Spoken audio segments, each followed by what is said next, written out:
Hello everyone, good Hello. Morning and welcome you all to Rachna's नव angel world. मी आहे सनी आणि ही रचना तुमची रचनाताई.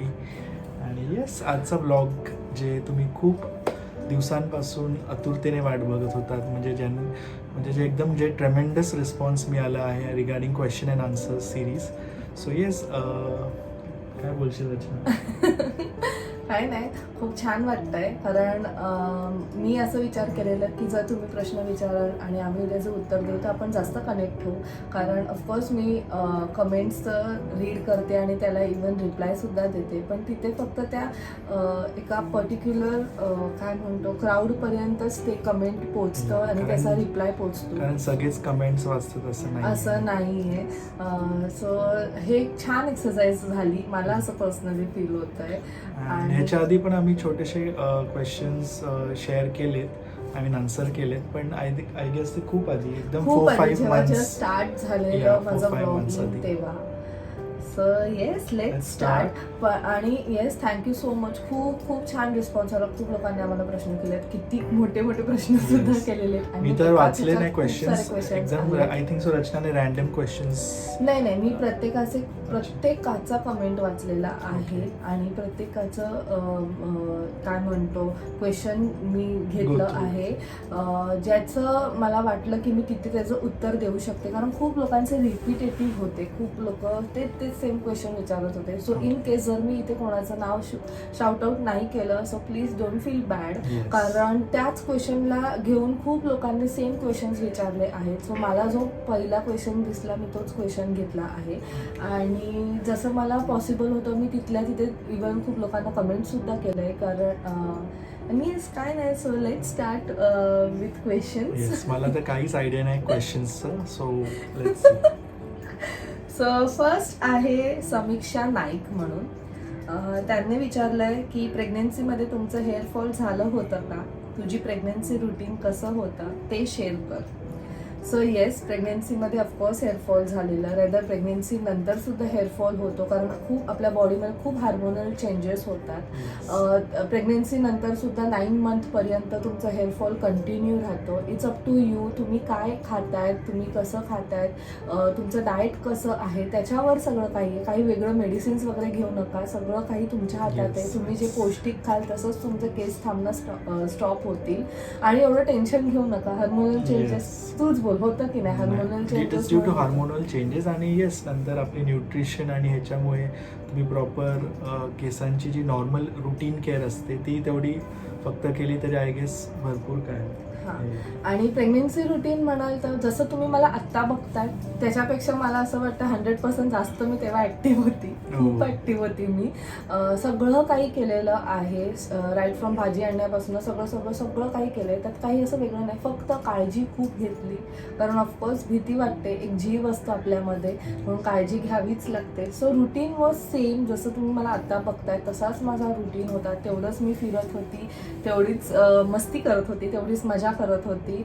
एव्हरीथिंग वॉज गोईंग जसं आम्ही नेहमी म्हणतो, आम्ही जसं फ्लोमध्ये जातो, आमचं सगळं तसाच रुटीन चाललेलं आहे. जास्त स्ट्रेस नाही घ्यायचं. You should enjoy the pregnancy. कारण हा मोमेंट खूप प्रिशियस आहे, खूपच. सो येस, आय होप समीक्षा नाईक तुम्हाला तुमच्या प्रश्नाचं उत्तर मिळालं असेल. सो नेक्स्ट क्वेश्चन आहे श्वेता पनवेलकर. सो हा जो क्वेश्चन आहे हा खूप कॉमन आहे, खूप लोकांनी मला विचारलंय, रदर ह्याच्या आधी सुद्धा विचारलंय. It's about hair care routine. So मी तुम्हाला सांगते, तुम्हाला खोटं वाटेल पण खरंच माझं काही हेअर केअर रुटीन नाहीये. मी खूप क्वचित माझ्या हेअरची काळजी घेते. सनीला सुद्धा माहित असेल हे. मी म्हणेल की ती काय काळजी घेतच नाही. इनफॅक्ट फक्त वीकली जे आपला जे नॉर्मल हेअर वॉश करते तेवढंच. मी ऑइल सुद्धा ऍटलीस्ट आधी लावायची, आता तर ते पण नाही. मंथमधनं एकदा कधीतरी ऑइल लावते. पण आय गेस तुम्ही ऑइल रेग्युलरली लावलं पाहिजे. आणि जसं मी बोलली की सगळं तुमच्या खाण्यावर आहे. असं नाहीये की खाण्यावर फक्त आपलं बॉडीच दिसतं, इव्हन आपलं केस सगळं काही घेतं. सो तुमचं जर डाएट प्रॉपर असेल, जो प्रॉपर खात असाल तर ते सुद्धा छान ठरतील. So yes, hair care routine काही नाही आहे. मी नॉर्मल पॅराशूट ऑइल वापरते, हे सगळ्यांसाठी आहे. आणि माझं शॅम्पू आहे बेला शॅम्पू, तो मी यूज करते. कलर ब्रिलियन्सवाला करते, कारण मी माझ्या हेअरला कलर देते त्यामुळे. So yes, that's. So next question is from Vrushali Balte. Congratulations for 30K. माझं बाळ 8 मंथचं आहे. ते मिल्क कसलंही पीत नाही आणि त्याला कशी सवय लावायची, please suggest. So first of all thank you so much for congratulating us for 30K. Yes, आणि हे सगळं पॉसिबल आहे तुमच्यामुळे. आणि येस, 8 मंथ्सचा बेबी आणि मिल्क कमी घेतोय किंवा घेत नाही, मी म्हणेल तुम्ही फक्त ब्रेस्ट फिडिंग करत असाल तर दॅट इज गुड. आणि आता जे विनिंग आणि कॉम्प्लिमेंटरी फिडिंग जे स्टार्ट केलं असेल तुम्ही, म्हणजे right from liquid, semi solid, mashed food, ते ॲटलिस्ट ते घेत असेल, राईस, वरण भात, दाल खिचडी जे पण ते घेतलं तरी it's okay. Milk is not compulsory, but breast milk एक ॲडिशनल मिळालं तर that is good for babies brain. आणि येस, सो एवढं नका टेन्शन घेऊ की फक्त मिल्क नाही घेते म्हणजे त्याचा ग्रोथ नसेल होत. इनफॅक्ट आता ॲटलिस्ट त्याने आपण जे खातोय त्या सगळ्या गोष्टी हळूहळू स्टार्ट घ्यायला लागला. आणि मिल्क इनफॅक्ट आपण हळूहळू कमी करायचं. So don't worry. So next question is from Kajal Katne. रचनाताई, मला एक विचारायचं होतं की बाळाला तांदूळ मुगाची डाळीची खिचडी कधीपासून स्टार्ट करायची, कोणत्या मंथपासून, आणि नॉनव्हेज सूप वगैरे. So hello Kajal, I know तू frequently questions regarding baby comment करत असते. So regarding dal khichdi, I mean baby जेव्हा सेमी सॉलिड फूड आपण कधी इंट्रोड्यूस करतो, अराउंड 7 to 8 मंथ्समध्ये आपण ते इंट्रोड्यूस करू शकतो. 7व्या ते 8व्या महिन्यामध्ये बाळाच्या एजच्या, 7 to 8 मंथ्स ऑफ एज. आणि येस, खिचडीमध्ये तुम्हाला रचनाने आधी सांगितलं असेल की वेगवेगळे त्याच्यात हे असतात ऑप्शन्स, तर तुम्ही त्याच्यात स्प्राउट्स पण ॲड करून नॉर्मल दाल खिचडीमध्ये स्प्राउट्स हे ते ॲड करायचे. आणि रिगार्डिंग सूप तर तुम्ही 6 मंथ्स कंप्लीट झाल्यावर तुम्ही सूप आणि ते स्टार्ट करू शकता. सूपमध्ये तुम्ही काही देऊ शकतात. हां, आणि नॉनव्हेज सूपमध्ये you can start it from 7 to 8 months also. 9 मंथ्समध्ये पण चालू केलं तरी चालेल. सो सूप तर 7 to 8 मंथ्स कम्फर्टेबल आहे. आणि तुम्ही जर काय नॉनव्हेज प्रॉपर एग आणि हे इंट्रोड्यूस करायचं असेल तर ते 9 मंथमध्ये केलेलं बेटर ऑप्शन. दुसरं क्वेश्चन आहे समीक्षा भिडे. कॉंगोदी for 30K. Thank you so much Sameeksha. माझं क्वेश्चन नाही आहे काही, पण एक सांगायचं आहे की मुंबईचे जे फेमस प्लेस आहे तू जातेस त्याचं थोडी इन्फॉर्मेशन प्रॉपर देत चल. ॲक्च्युली गुगल फार फिरवतं, नाही कळत रूट्स फर्स्ट टाइम आल्याने. आणि सर्वात इम्पॉर्टंट कोणी व्यवस्थित सांगत नव्हतं आम्हाला, खूप फिरवतात taxi driver. So please Mumbai beaches आणि कॅफेचं वगैरे व्लॉग कर, बाकी काही नाही. You are the best person, not you only, both trio. And last छोटासा question, hair and skin care routine product share कर ना तुझं. सो जे तू बोललीस मी नक्की ट्राय करेन. आय नो तू आता जस्ट मुंबईला येऊन गेलेली आणि तू मला रेदर आपल्याला तिने हे पण केलेलं, इंस्टाग्राम सुद्धा केलेलं. सो मी जेव्हा पण जाईल मी नक्की ट्राय करेल की मी प्रॉपर सगळं काही दाखवू मुंबईचं, म्हणजे तुम्ही जेव्हा नेक्स्ट टाइम याल तर तुम्हाला प्रॉपर फिरता येईल. आणि येस, गुगल कधी कधी आपल्याला फिरवतो, आम्हाला सुद्धा फिरवतो. आम्ही इथे राहून सुद्धा खूप वेळा फिरलो आहोत. गुगल कुठेही घेऊन जाऊ शकतो आपल्याला. अँड हेअर केअर रुटीन तर मी तुला सांगितलंच. सो स्किन केअर रुटीन, स्किनबद्दल पण खूप लोकांनी मला विचारलं आहे. स्किन केअर रुटीन सुद्धा माझं काहीही नाही आहे. मी कोणतीही क्रीम नाही वापरत, मी एकच पावडर लावते, मी एकच कॉम्पॅक्ट लावते. मी परत एकदा सांगेन, मी एक्सपेरिमेंट नाही करत. मी ज्याला स्टिक आहे त्याच त्याच गोष्टींना घेऊन चालतीये, एवढ्या वर्षांपासून त्याच गोष्टींना घेऊन आली. ती कितीही आउटडेटेड झाली असेल ना, तरी मला असं वाटतं की मला माहिती माझ्या स्किनला तेच सूट होत आहे, तर मी तेच घेते. मी जास्त परत बोलेल जास्त एक्सपेरिमेंट करत नाही. आणि स्किन केअर रुटीन खरंच माझा काही नाही आहे. सकाळी जो एकदा वॉश करते, त्याच्यानंतर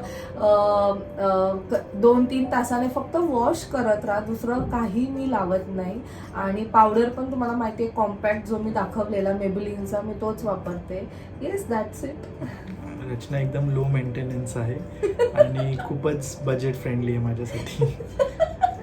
आणि दुसरं म्हणजे येस, तुम्ही जर काय खुश राहाल, तुमचं इनर सोल जर काय एकदम हॅपी happy असेल ना, तर ते सगळं तुमच्या तर चेहऱ्यावर तुमच्या दिसेल. चेहऱ्यावर ते ग्लोनेस ऑटोमॅटिकली येणार. जे माझ्या दिसतं. येस. सो नेक्स्ट क्वेश्चन आहे अश्विनी पवार. ह्याने विचारलंय की तुम्ही मेकअपसाठी कोणते प्रोडक्ट यूज करतात आणि लिपस्टिक कोणत्या यूज करतात. सो ह्याचा मी तुम्हाला नक्की एक ब्लॉग बनवून दाखवेल. मी खूप एकदम थोड्याशा गोष्टी वापरते, काही जास्त वापरत नाही. खूप सिलेक्टिव्ह गोष्टी आहेत त्याच मी वापरते. आणि नक्की मी सांगेल ह्या बाबतीत सुद्धा एका ब्लॉगमध्ये. दुसरा क्वेश्चन खूप इंटरेस्टिंग आहे. Dakshata Shirsekar, thank you so much. I know तू नेहमी आमच्या ब्लॉग्सला कमेंट करते आणि तुझं कमेंट मला पर्सनली खूप आवडतं. सो तिचा क्वेश्चन आहे, तू आज The question for you is how you and Sunny Jiju manage understanding in your bond. Because I love the way you understand each other and how you cope up with your relationship in spite of having such a busy schedule. How you manage to give time for each other. Because every girl dreams to have a boy in life who is more enough to be understanding, supportive, and manages everything well. Manages everything this. Everything well. This what I really wanted to know. No, because I dream for the same. I know everyone has another level of thinking and not everyone is same at a time nor will get. So खूपच interesting question आहे दक्षता regarding अस.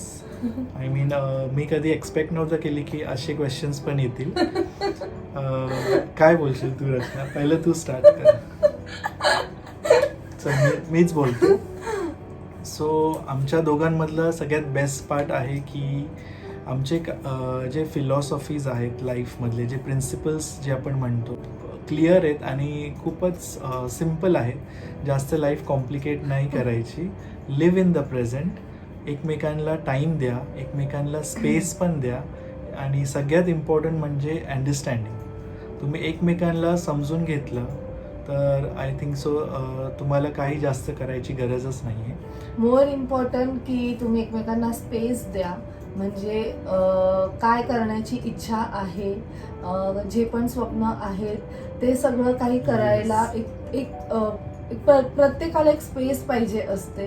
आता कधी कधी तुम्ही खूप लोकांनी आम्हाला हे पण विचारलंय की तुमच्यात भांडणं वगैरे होत नाहीत का? ऑफकोर्स होतात. म्हणजे भांडणं नाही, डिस्कशन असतो आमचा. आम्ही त्याला आमच्या जे फाईट्स असेल छोटे छोटे, आम्ही त्याला एक लेबल दिलंय की it is not fighting, we are discussing. Yes. So it's a healthy communication. खूप हेल्दी कम्युनिकेशन. असं नाही की खूप ओरडून आम्ही हे करतो, पण आमचे छोटे छोटे असतात नोकझोक तर नॉर्मली असतात. आणि मला असं वाटतं की प्रत्येक रिलेशन मध्ये असायलाच पाहिजे, त्याच्याशिवाय ते प्रेम वाढत नाही. असतात कुठे कुठे आमचे सुद्धा मत नाही जुळत, पण थोडे डिफर करतात काही वेळी. बट आम्ही जर का एकमेकांना कन्व्हिन्स करून दिलं तर आय मीन ते सगळं क्लिअर होऊन जातं. आणि सनी सारखा पार्टनर असेल ना, दॅन ट्रस्ट मी, सगळं काही पॉसिबल आहे. असं काही नाही. असं खरंच आहे. माझ्या मते समोरचा पण तसाच पाहिजे. सो इन शॉर्ट आम्ही एकमेकांची तारीफ करतो. सो असं रिलेशन असायला पाहिजे. आणि जसं सनी तू बोलला की आम्ही दोघं खूप क्लिअर आहोत आमच्या ह्याच्यात, आम्हाला काय हवंय आमच्या लाईफ पासून. सिम्पल फ्रेज म्हणाल तर live, laugh and love. Yes, त्याच्यातच सगळे तुम्हाला सगळं आन्सर्स काही आणि आहे. Yes. येस आम्ही पण अशी लाईफ जगू शकतो जिथे 10 to 6 आम्ही जॉब करतो, त्यानंतर आम्ही घरी येतो, थकतो, मग परत ते रुटीन आम्ही सुद्धा ते करू शकतो. ते आम्ही करत सुद्धा होतो. मी Yes. जॉब करत होती तेव्हा मी यू वोंट बिलीव्ह, पण आमची तेव्हा लाईफ अशी होती की मी जॉबला जायची आणि सनी घरी असायचा आणि मग मी घरी यायची तर सनी जॉबला जायचा. म्हणजे आम्ही 1 ते 1.5 दिवस भेटायचो नाही. नवीन लग्न झालेलं तेव्हा, आणि मी तेव्हाच डिसाईड केलेलं की आय नो सनी आता त्या पॉइंटला पोहोचलाय जिथे तू त्याचा जॉब नाही सोडू शकत आहे. ऑफकोर्स नाहीच सोडायला पाहिजे, आणि मी तेव्हा करत होती. I was in process. So मीच विचार केला की नाही, मला अशी लाईफ नकोय. जर आम्हाला एकमेकांबरोबर राहायचंय, जर आम्हाला आमच्या मुलांना वाढवायचंय, तर अशा एन्व्हायरमेंटमध्ये मला बिलकुल वाढवायचं नाहीये. म्हणून मग मी विचार केला की लेट्स ड्रॉप दिस. मलाही तसं ते नव्हतं आवडत. I was not happy in that सगळ्या झोनमध्ये. आणि द मोमेंट मी जॉब सोडला त्याच्यानंतर एकमेकांना आम्ही टाइम द्यायला लागलो, आम्ही जास्त ओळखायला लागलो. मी तिला फोर्स नाही केलं की यस तू जॉब सोडला तिच्या पाठी नाही लागलो की तू घरी बसून काय करणार, हे नाही. I gave her time. तिचा स्वतः तिला स्वतः डिसाईड, प्लस माझ्या फुल फॅमिलीने. कारण जेव्हा आपण म्हणजे जेव्हा मुलं आणि मुलीचं जमतं तेव्हा प्रत्येक फॅमिली आजकालच्या काळात प्रत्येक फॅमिली हेच बघतं की ती मुलगी काय करते, तो मुलगा काय करतोय.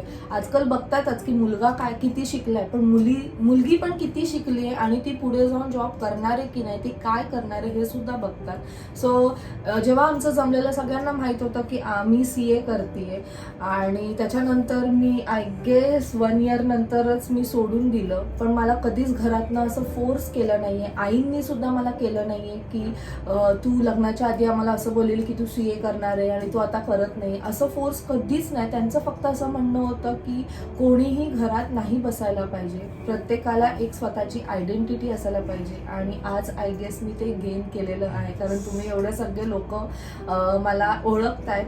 आणि येस, नवरा तर अंडरस्टँडिंग असायलाच पाहिजे, पण त्याचबरोबर फॅमिली पण अंडरस्टँडिंग असायला पाहिजे. आणि माझी फॅमिली तर तुम्हाला ऑफकोर्स माहिती आहे.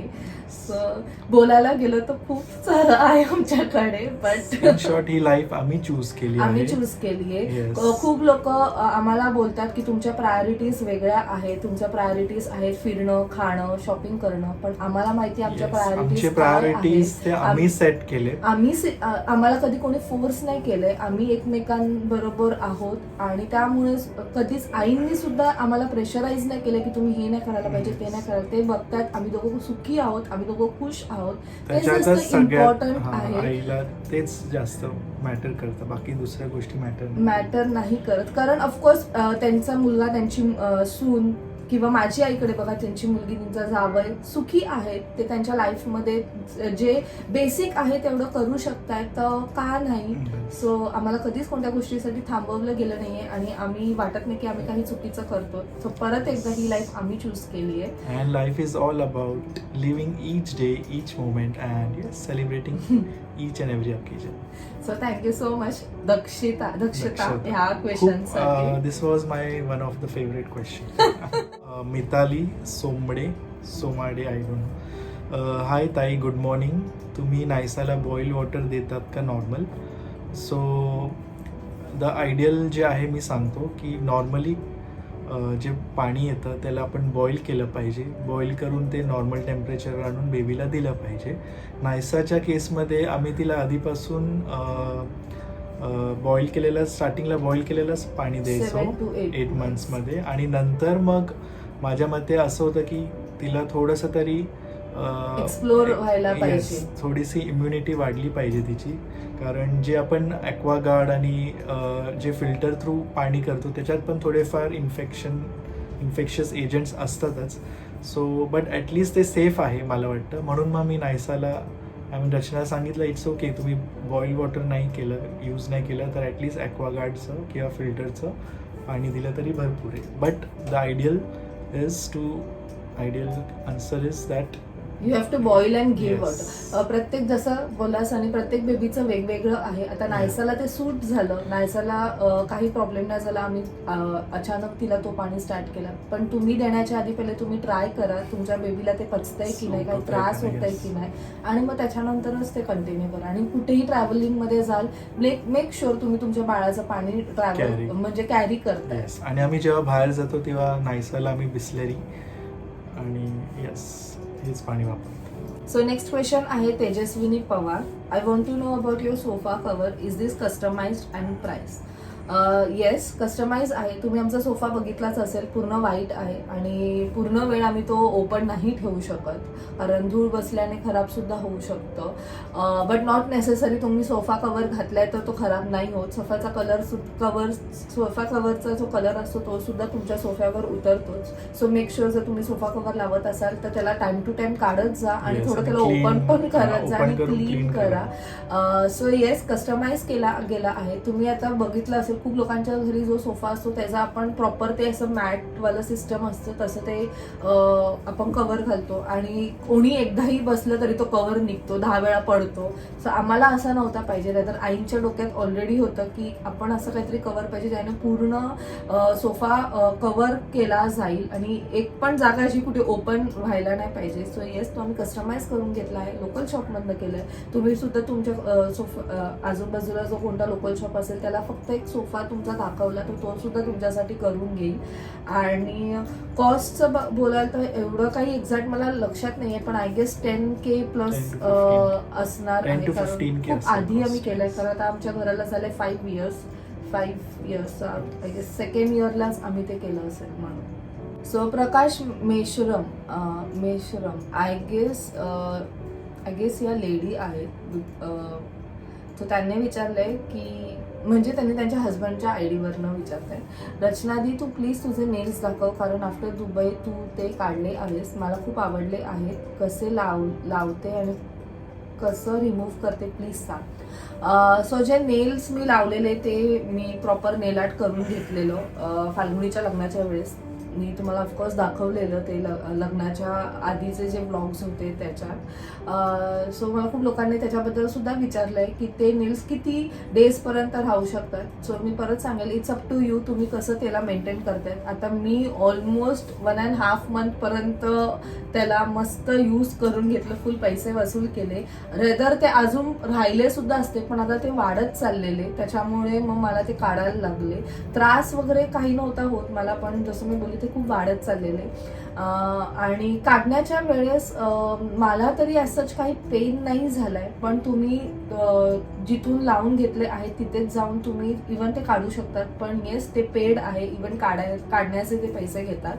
आणि तुम्ही बघू शकतात नॉर्मल झालेत माझे नेल्स, पण येस खूप खराब होऊन जातात, कारण खूप वीक होतात रेदर, कारण ते बघितलं गेलं तर ॲट द एंड खूप जाड असतं ते नेल जे आपण लावतो, एक्सटेन्शन ज्याला आपण म्हणतो.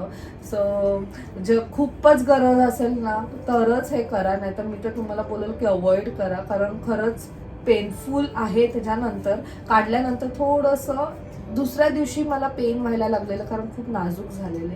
आणि येस, आता ते छान दिसतात, नॉर्मल झालेले आहेत आता. Nail art is not good. Supriya Ghorpade, hi ताई, नायसाला ट्रॅव्हलिंग करताना वॉमिटिंगचा त्रास होत नाही का? तुम्ही काय प्रिकॉशन घेतात? माझा बेबी 3 इयर्सची आहे, तिला ट्रॅव्हल करताना वॉमिटिंगचा खूप त्रास होतो. सो मी परत एकदा बोलेल, बेबी टू बेबी डिफर होतो, प्रत्येक बाळ हा वेगळा असतो. आणि नायसाला आतापर्यंत तरी वॉमिटिंगची एक Touch wood. कंप्लेंट नाहीये. It differs from baby to baby. So yes, आणि ते नॉर्मल आहे. बच्चूजला वॉमिटिंग होतं. It is due to the आपण जे मुवमेंट होत असते मोशनमुळे. सो सोनाली मनोरे ह्याने विचारलंय, क्लोथ डायपर कधीपासून केले पाहिजेत आणि कोणते रिझनेबल आणि इफेक्टिव्ह आहेत? So Sonali, cloth diaper usually आता या जनरेशन पासून रेदर फर्स्ट मंथ पासून सुद्धा बेबीजला यूज करतात. पण मी नायसाला यूज केलं आहे आय गेस 7 का 8 मंथपासनं स्टार्ट केलं यूज करायला. खूप कन्व्हिनियंट आहे ते आणि इफेक्टिव्हसुद्धा आहे. आणि तुम्हाला मी रेदर ह्याच्यावरती एक प्रॉपर व्लॉगसुद्धा बनवलेला, सो मी आता डिस्क्रिप्शनमध्ये त्याची लिंक देईल, तर तुम्ही नक्की बघा, म्हणजे तुम्हाला कळेल की कोणते डायपर चांगले आणि कोणते नाही. येस. आणि रिगार्डिंग डायपर्स मी म्हणेल की खूप सारे क्वेश्चन्स येतात की बाळाला डायपर घालायचे का नाही. सो असं इट्स नॉट की बाळाला डायपर घालणं is not safe. I mean it is safe, पण फक्त तुम्हाला खूप फ्रिक्वेंटली ते बदलायला लागतं. आणि जर तुम्ही मदरला जर काही थोडंसं कम्फर्टेबली तिला थोडंसं आराम द्यायचा असेल नाईटच्या वेळी, सो इट्स बेटर तुम्ही बेबीला डायपर्स नाईटला घाला. कारण इवन आईला रेस्टची गरज असते. आणि अशा वेळी मग कसं रात्रीच्या वेळी आई पण थोडासा आराम करू शकते आणि बेबी पण व्यवस्थित झोपू शकतो. आणि फक्त की एव्हरी 3 आवरली 4 आवरली ते फ्रिक्वेंटली चेंज केलं पाहिजे. पण अगेन डिपेंड्स ऑन बेबीचं पी. कारण जर पी क्वांटिटी जास्त असेल तर मग ते लवकर मग मला असं वाटतं 1.5 आवर नंतर चेंज केलं, कारण नाही तर मग रॅशेस वगैरे होऊ चेंज शकतात. करायला पाहिजे. येस. आणि डायपर्समुळे डेफिनेटली कधी कधी रॅशेस डेव्हलप होतात. सो ती एरिया जेवढे तुम्ही ड्राय ठेवाल तेवढं चांगलं असतं. आणि ऑफकोर्स रॅशेस आले तर त्याच्यासाठी तुमचे डॉक्टर ते मेडिसिन्स तुम्हाला सांगतीलच. क्वेश्चन इज फ्रॉम पूजा राणे. मला तुझा लेझी डे आवडला. फर्स्ट क्वेश्चन इज प्रेग्नन्सीमध्ये तू गर्भसंस्कार केलेले का? सेकंड क्वेश्चन, नेहमी पॉझिटिव्ह एनर्जी कशी आणते? तुला बघून आम्हाला पण खूप पॉझिटिव्ह फील होतं. Thank you so much. Thanks. So question छान विचारलाय. काय बोलशील? तू सांग. तुला विचारलंय तर मीच सांगतो. तिने गर्भसंस्कार केलेले का? तिने ॲज सच तिने गर्भसंस्कार असं काही फॉलो नाही केलंय, बट तिने गर्भसंस्कार हे पुस्तक बालाजी तांबेंचं रीड केलेलं. स्टार्टिंगचे 3 मंथ्स तिने प्रॉपरली ते फॉलो केलं आहे. असं नाही की तिने फॉलो नाही केलंय. म्हणजे एवढं प्रॉपरली की त्याने जे जे सांगितलं, हे नाही खायचं ते नाही खायचं, ते सगळं काही मी फॉलो केलं.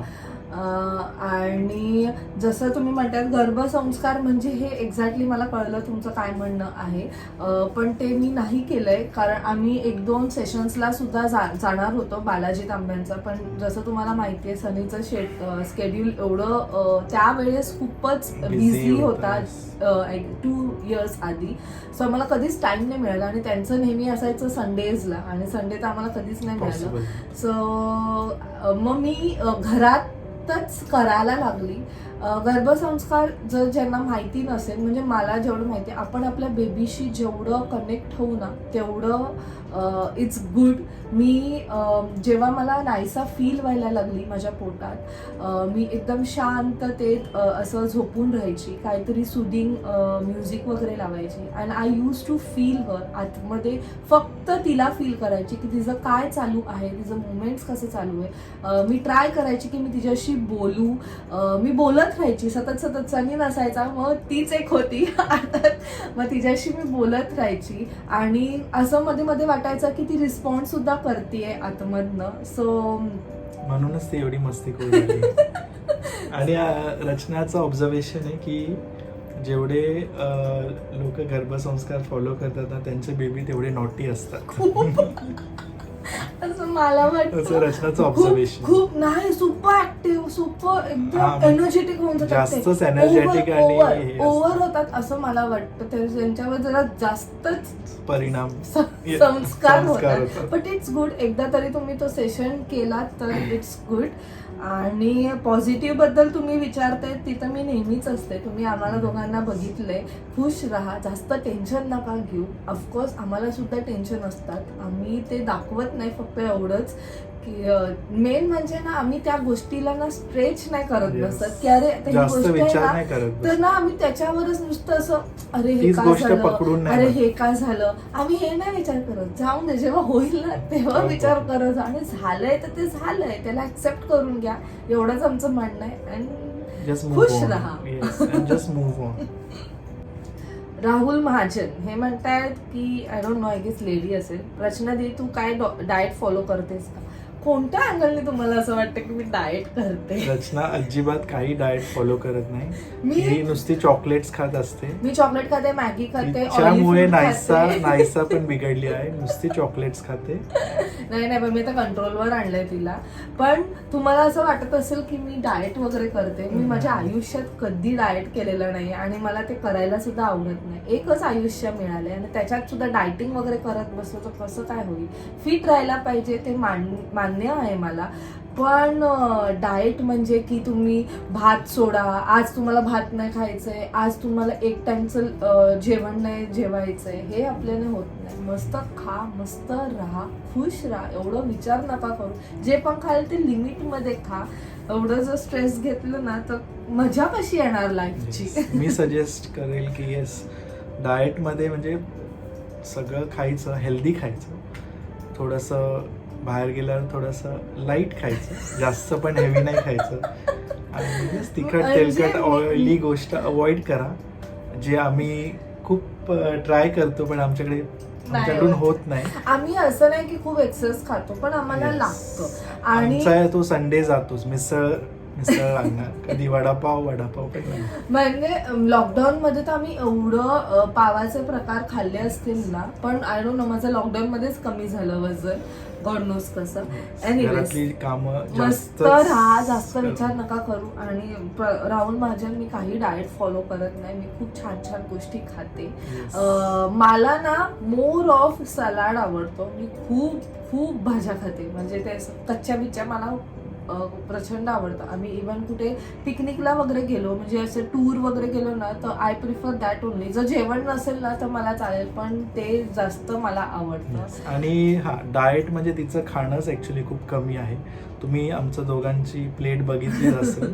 आमचं खूप कमी खाणं आहे आणि मेन आमचं म्हणजे नाश्ता. आमचा नाश्ता खूप हेवी असतो आणि म्हणून आमचं ते लंच, म्हणतात ना, नाश्ता should be like a king. Yes, king size breakfast पाहिजे तुमचा. तसं आमचा नाश्ता असतो.